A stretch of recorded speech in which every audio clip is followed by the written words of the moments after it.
Good morning, ma'am. My name is Nathaniel Espolvera, and this is agricultural application of alkenes, alcohol, and ethers. Alkenes particularly are used as precursor in the synthesis of agrochemicals, including herbicides and insecticides.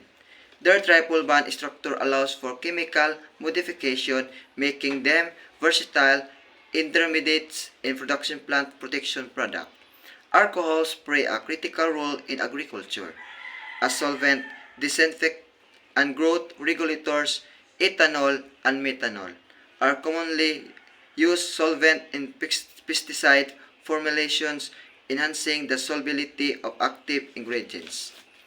Ethers, such as dental ether, are used as solvent in the extraction of essential oil from plants, which are later used as natural pesticide or in pest control for molestations.